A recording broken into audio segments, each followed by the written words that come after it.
एक बार शहंशाह अकबर के दरबार में बहुत ही अजीब मुकदमा आया, जिसने सभी को सोचने पर मजबूर कर दिया। हुआ यूं कि बादशाह अकबर के दरबार में दो महिलाएं रोती हुई पहुंची।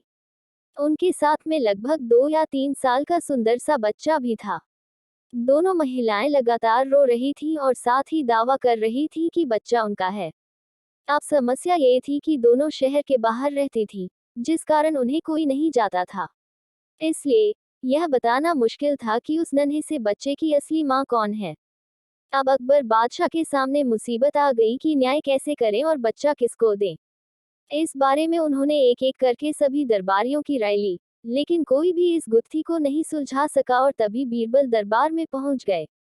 बीरबल को देखकर बादशाह अकबर की आंखों में मानो चमक आ गई हो। बीरबल के आते ही अकबर ने इस समस्या के बारे में उन्हें बताया।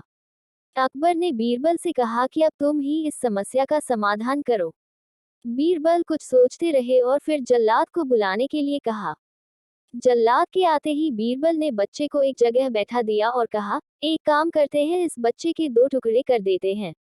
एक एक टुकड़ा दोनों माओं को दे देंगे। अगर इन दोनों महिलाओं में से किसी एक को यह बात मंजूर नहीं है, तो जल्लाद उस महिला के 2 टुकड़े कर देगा। यह बात सुनते ही उनमें से एक महिला बच्चे के टुकड़े करने की बात मान गई और बोली कि उसे आदेश मंजूर है।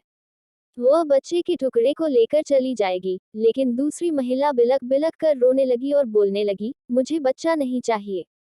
मेरे 2 टुकड़े कर दो, लेकिन बच्चे को मत काटो।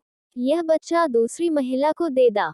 यह देखकर सभी दरबारी मानने लगे कि जो महिला डर की वजह से रो रही है वही दोषी है। लेकिन तभी बीरबल ने कहा कि जो महिला बच्चे के टुकड़े करने के लिए तैयार है उसे कैद कर लो, वही मुजरिम है। इस बात को सुनकर वह महिला रोने लगी और माफी मांगने लगी, लेकिन बादशाह अकबर ने उसे जेल में डलवा दिया। बाद में अकबर ने बीरबल से पूछा कि तुमको कैसे पता चला कि असली माँ कौन है। तब बीरबल ने मुस्कुराते हुए कहा, महाराज, माँ सारी मुसीबतों को अपने सिर पर ले लेती है, लेकिन बच्चे पर आंच भी नहीं आने देती, और यही हुआ।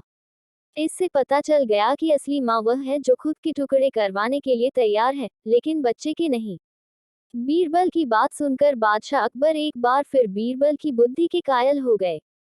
कहानी से सीख, हमें कभी भी किसी दूसरे की चीज पर अपना हक नहीं जताना चाहिए।